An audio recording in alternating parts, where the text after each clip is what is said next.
السلام علیکم مزے سامعین، کہانی کی جانب بڑھنے سے پہلے ہمیشہ کی طرح آپ سے درخواست ہے کہ میرے چینل کو سبسکرائب کریں اور میری ویڈیوز کو لائک کریں۔ اس کو پیسوں کی ضرورت تھی اور مجھے اس کے جسم کی۔ میرے اندر کا شیطان پوری طرح جاگ چکا تھا۔ جب میں کمرے میں اس کے پیچھے داخل ہوا تو وہ برقع پہن رہی تھی۔ مجھے اس کا مجرا دیکھتے ہوئے مسلسل 10واں دن تھا۔ کیا غضب کی نئی چیز ہیرا منڈی آئی تھی۔ اس کا نام بلبل تھا۔ جب وہ ناچتی اور تھرکتی تھی تو جیسے سب تماشبین میں ہو جاتے۔ روزانہ اس کو ناچتا دیکھ کر میری شیطانی ہوس مزید پیاسی ہوتی جاتی اور میں نے فیصلہ کر لیا کہ اس سے ضرور ملوں گا۔ میں ہر قیمت پر اسے حاصل کرنا چاہتا تھا۔ اس دن مجرے کے دوران وہ بجھی بجھی سی دکھائی دے رہی تھی۔ اس کے ناچ میں وہ روانی بھی نہیں تھی، لیکن مجھے اس سے ملنا تھا، بات کرنی تھی اور معاملات طے کرنے تھے۔ مجرے کے اختتام پر جب سب تماشبین چلے گئے تو میں بھی اٹھا۔ وہ کوٹھے کی بلکونی میں اپنی نیکا کے ساتھ کسی بات پر الجھ رہی تھی۔ دروازے کے تھوڑا سا قریب ہوا تو میں نے سنا کہ وہ اس سے رو رو کر کچھ مزید رقم کا مطالبہ کر رہی تھی، مگر نیکا اس کو دھتکار رہی تھی اور آخر میں غصے میں وہ بلبل کو اگلے دن وقت پر آنے کا کہہ کر وہاں سے بڑبڑاتی ہوئی نکل گئی۔ بلبل کو پیسوں کی اشد ضرورت ہے، یہ جان کر میرے اندر خوشی کی ایک لہر دوڑ گئی۔ چہرے پر شیطانی مسکراہٹ پھیل گئی کہ وہ ضرورت پوری کر کے میں اس کے ساتھ جو چاہے کر سکتا ہوں۔ میں اس کی جانب بڑھا۔ اس کا چہرہ دوسری طرف تھا اور وہ برقع پہن رہی تھی۔ پاس جا کر جب میں نے اسے پکارا تو وہ میری طرف مڑی۔ اس کا چہرہ آنسوؤں سے تر اور برف کی مانند ایسے سفید تھا جیسے کسی نے اس کے سارا خون نکال لیا ہو۔ اس کی یہ حالت دیکھ کر میں چکرا سا گیا اور اس سے پوچھا کہ کیا ہوا ہے، وہ ایسے کیوں رو رہی ہے۔ میری طرف دیکھتے ہوئے وہ چند لمحے خاموش رہی اور میرے دوبارہ پوچھنے پر گھٹی گھٹی آواز میں بولی، ماں مر گئی۔ کیا؟ جب مجھے اس کی سمجھ نہیں آئی تو وہ بے اختیار روتے ہوئے دوبارہ بولی کہ آج میری ماں مر گئی ہے۔ اس کے جواب سے جیسے میرے منہ کو تالا لگ گیا۔ میری شیطانی ہوس جس کو پورا کرنے کے لیے میں اس کی جانب آیا تھا مجھ سے میلوں دور بھاگ گئی۔ تو تم یہاں کیا کر رہی ہو؟ میں نے غصے اور حیرت سے اسے پوچھا۔ کفن دفن کے پیسے نہیں ہیں میرے پاس، اس لیے میں مجرا کرنے آئی تھی، مگر نیکا آج پیسے ہی نہیں دے رہی، کہتی ہے بہت مندی ہے، تماشبین کوٹھے پر نہیں آتے، جو آتے ہیں وہ پہلے کی طرح کچھ لٹاتے نہیں۔ وہ کہہ رہی ہے کہ عیدی والوں سے اپنی ماں کے کفن دفن کا انتظام کرا لو۔ اتنا کہہ کر وہ برقع پہن کر کوٹھے سے باہر نکل آئی۔ میں بھی اس کے پیچھے چل پڑا۔ میں تمہاری ماں کے کفن دفن کا بندوبست کرتا ہوں۔ وہ چند لمحے مجھے مشکوک نظروں سے دیکھتی رہی اور پھر خاموشی سے میرے ساتھ بیٹھ گئی۔ گاڑی ٹکسالی سے باہر نکالتے ہوئے میں نے بلبل سے اس کے گھر کا پتہ پوچھا۔ وہ علاقہ میرے لیے نیا نہیں تھا، کئی بار میں وہاں سے گزرا ہوا تھا۔ میں نے گاڑی اس طرف موڑ دی۔ سارا راستہ وہ خاموشی سے روتی رہی۔ میرے پاس اس کو تسلی دینے کے لیے الفاظ بھی نہیں تھے۔ کچھ دیر میں ہم بلبل کے گھر پہنچ گئے۔ یہ چھوٹا سا ایک کمرے کا گھر تھا۔ سین کے بیچ میں چارپائی پر اس کی ماں کی لاش ایک گدلے کمبل میں لپٹی پڑی تھی۔ سین میں بلب کی پیلی روشنی وہاں بسنے والوں اور گھر کی حالت چیخ چیخ کر عیاں کر رہی تھی۔ چارپائی کے پاس دو بوڑھی عورتیں بیٹھی تھیں۔ ایک کی گود میں 7-8 ماہ کا بڑا گول مٹول اور پیارا سا بچہ کھیل رہا تھا۔ آدھی رات ہونے کو آئی تھی۔ جیسے ہی بلبل گھر میں داخل ہوئی، وہ بوڑھی عورتیں بچہ اسے سونپتے اور دیر آنے کی وجہ سے ناراضگی کا اظہار کرتے ہوئے وہاں سے رخصت ہو گئیں۔ بلبل بچے کو لے کر کمرے کی طرف گئی۔ بچہ بہت بے قرار تھا اور پھر وہ اس کی چھاتی سے لپٹ گیا جیسے صبح سے بھوکا ہو۔ کیا یہ بلبل کا بچہ ہے؟ یہ ایک نیا انکشاف تھا کہ بلبل شادی شدہ بھی ہے۔ چند لمحوں بعد وہ کمرے سے باہر آئی، مجھے یوں ہی کھڑا دیکھ کر پھر کمرے میں گئی اور ایک پرانی کرسی اٹھا لائی۔ سیٹھ جی معذرت، میرے گھر میں آپ کو بٹھانے کے لیے کوئی چیز نہیں ہے؟ وہ کرسی رکھتے ہوئے شرمندگی سے بولی۔ میں سر ہلاتے ہوئے اس کرسی پر بیٹھ گیا۔ کچھ سمجھ نہیں آ رہا تھا کہاں سے شروع کروں۔ تمہارا اصل نام کیا ہے بلبل؟ بالآخر میں نے اس سے پوچھا۔ وہ چپ رہی، شاید بتانا نہیں چاہ رہی تھی۔ افشاں، میرے دوبارہ پوچھنے پر اس نے آہستہ سے کہا۔ بہت افسوس ہوا تمہاری ماں کی وفات کا۔ وہ خاموش رہی۔ تمہارا باپ بھائی کوئی ہے؟ اس نے خاموشی سے نہیں میں سر ہلایا۔ یہ بچہ تمہارا ہے؟ اس نے پھر خاموشی سے ہاں میں سر ہلا دیا۔ تمہارا شوہر کہاں ہے؟ چند لمحے بعد وہ بولی، چھوڑ گیا۔ تم ہیرا منڈی کیسے گئی؟ تم مجھے ناچنے گانے والی تو نہیں لگتی۔ اب وہ نظریں اٹھا کر مجھے دیکھتی ہوئی بولی، سیٹھ جی قسمت وہاں لے گئی۔ گھر میں کوئی مرد نہیں تھا،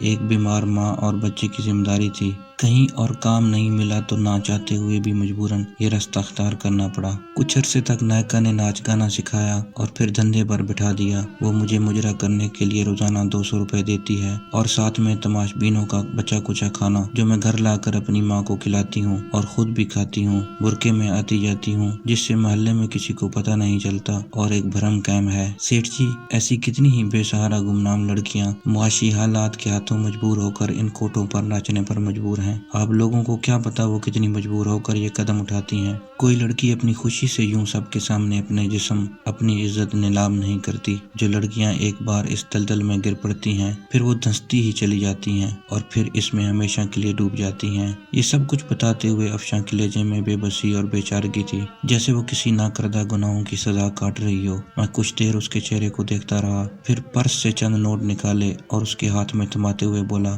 کل اپنی ماں کی تدفین کروا لینا اور بچے کے لیے کچھ خوراک اور گھر کے لیے راشن پانی لے لینا۔ وہ اتنے سارے نوٹ ایک ساتھ دیکھ کر حیران ہو گئی۔ کیا ہوا؟ میں نے اس کو یوں چپ دیکھتے ہوئے پوچھا۔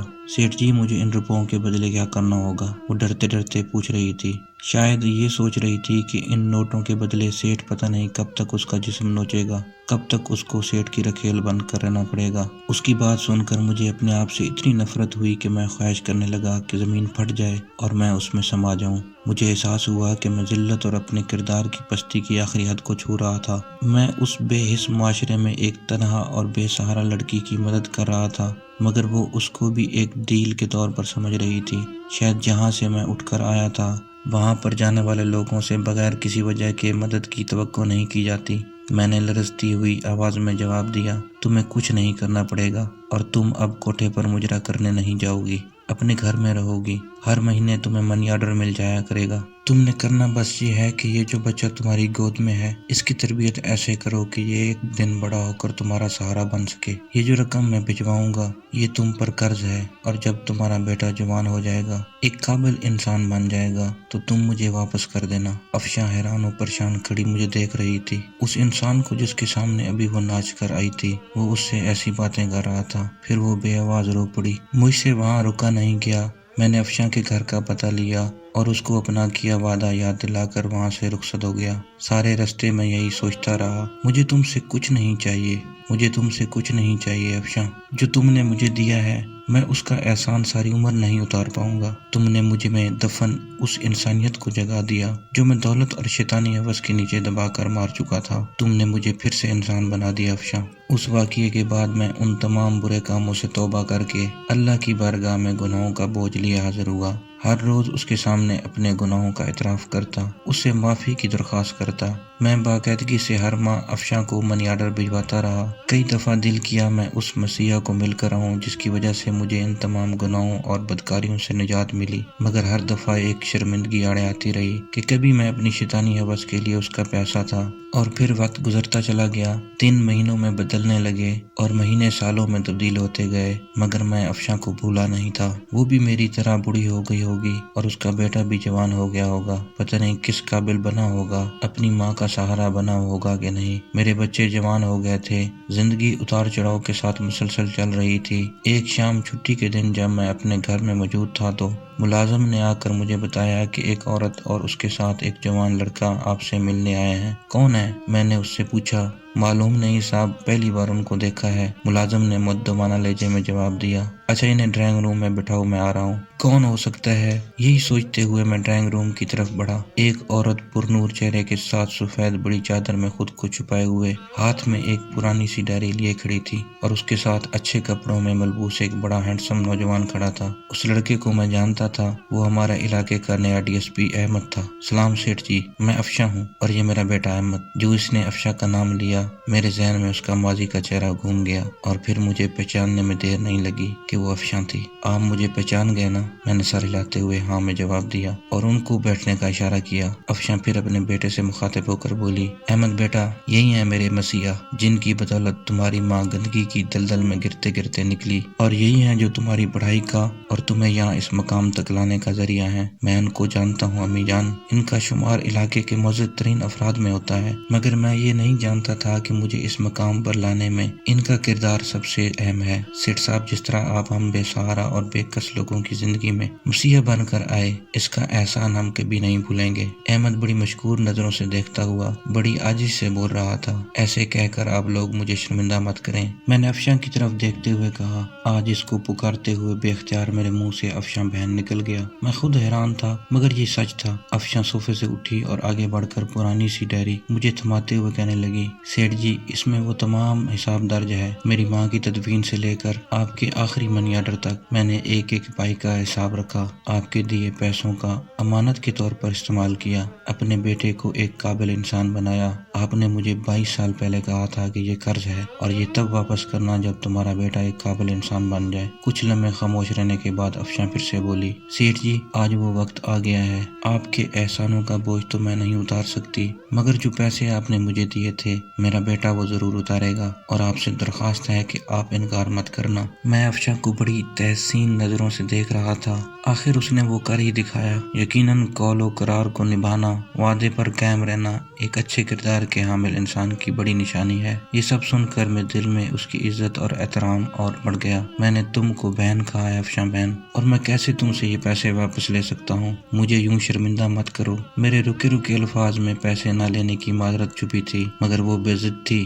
مجھے اس کے سامنے ہار ماننا پڑی اور وہ تمام پیسے جو میں اس کو منی آرڈر کی صورت میں بھیجتا تھا اس کو واپس لینے کی حامی بھرنی پڑی۔ پھر وہ دونوں مجھے اپنے نئے گھر کا پتہ دے کر اور آنے کی تاکید کر کے وہاں سے چلے گئے۔ ارم میں نے تمہیں کسی سے ملوانا ہے، میرے ساتھ چلو گی؟ شام کو میں نے اپنی بیگم سے کہا۔ کیوں نہیں چلوں گی، مگر کون ہے اور کس سلسلے میں ملنا ہے؟ بیگم نے سوالوں کی بچھاڑ کر دی۔ میں نے روبی بیٹی کے لیے ایک لڑکا پسند کیا ہے، تم مل لو، اگر تم کو پسند آ جائے تو پھر اس کے بعد روبی سے بات کر لینا۔ میں نے مختصر لفظوں میں اس سے وجہ بتائی۔ اگلے دن میں اور میری بیگم ارم ناز افشاں کے گھر میں تھے۔ ارم کو بھی احمد بہت پسند آیا۔ ہم نے پھر افشاں سے احمد اور روبی کے رشتے کی بات کی۔ افشاں کو بھلا اس سے کیا اعتراض ہو سکتا تھا، وہ بھولے سے نہیں سما رہی تھی، اور یوں میری بیٹی کا رشتہ افشاں کے بیٹے احمد سے طے ہو گیا۔ وہ تعلق جو طوائف اور تماش بین جیسے گندے رشتے سے شروع ہوا تھا، اس کا اختتام ایک نہایت مہذب رشتے کی شکل میں ہوا۔ یہ سچ ہے کہ ہر انسان کو قدرت سدھرنے کا موقع ضرور دیتی ہے، کبھی گندگی کے ڈھیر سے اس کو ایسا سبق سکھا دیتی ہے،